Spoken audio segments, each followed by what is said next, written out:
देखते हैं वो कह रहे हैं सभी पर एक्शन होगा, कैसे?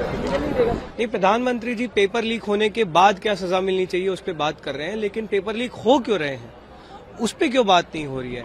पेपर लीक इसलिए हो रहे हैं क्योंकि ऊपर से लेके नीचे तक सिस्टम में इनकॉम्पिटेंट और करप्ट लोग बैठे हैं, जिसमें शिक्षा मंत्री जी टॉप पर हैं। ये लोग पेपर लीक को एक संगठित माफिया की तरह चलाते हैं, ये लोग को पैसे मिलते हैं, ये लोग पैसे बनाते हैं, इनकी सरकारें चलती हैं, ये एक ऑर्गेनाइज्ड गिरोह है। जब तक आप सिस्टम में अकाउंटेबिलिटी नहीं लाएंगे, जब तक इस सिस्टम में धर्मेंद्र प्रधान जैसे लोग शामिल हैं, पेपर लीक रुकने वाले नहीं हैं। आप चोट लगने के बाद मरहम लगाने की बात कर रहे हैं, लेकिन सवाल यह है कि चोट लग क्यों रही है उस पर बात नहीं होगी तब तक आप पेपर लीक की समस्या को नहीं रोक सकते, क्योंकि एक बहुत सिस्टमिक प्रॉब्लम है। इसमें ऊपर से लेकर नीचे तक सब लोग शामिल हैं, बहुत सारे स्ट्रक्चरल प्रॉब्लम्स हैं। वो स्ट्रक्चरल प्रॉब्लम्स तभी सॉल्व हो सकते हैं जब सिस्टम में अकाउंटेबिलिटी आएगी।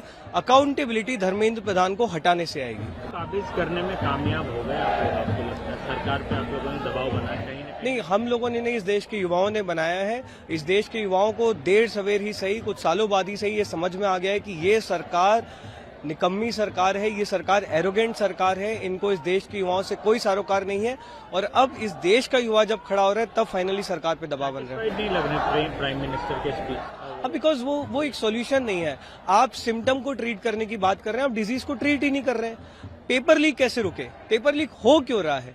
आप कह रहे हैं कि एक बार पेपर लीक हो गया तो उसके बाद हम सजा दिलाएंगे। अरे भाई, पेपर लीक होने के बाद बच्चों का तो फ्यूचर बर्बाद हो गया ना। आप ये बताइए, आप रोक कैसे रहे हैं पेपर लीक को? आप उस पर कोई बात ही नहीं कर रहे हैं। अकाउंटेबिलिटी लाने की जरूरत है सिस्टम में। अकाउंटेबिलिटी कहां से आएगी? जब एजुकेशन मिनिस्टर से लेकर नीचे तक जितने भी लोग क्लास ऑफिसर्स हैं, उनमें ये डर रहेगा कि पेपर लीक होना नहीं चाहिए। आप सिस्टम्स को इस तरह से डिजाइन करेंगे तब अकाउंटेबिलिटी आएगी।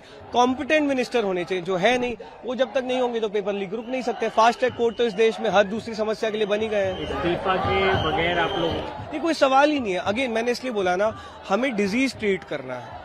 डिजीज इस समय जो हमारे एजुकेशन सिस्टम जो पूरी तरह बर्बाद हो चुका है, उसमें सबसे बड़ी समस्या है एक नाकाबिल, एक भ्रष्ट शिक्षा मंत्री का। जब तक वो शिक्षा मंत्री नहीं हटेंगे तब तक हमारी शिक्षा व्यवस्था नहीं सुधर सकती।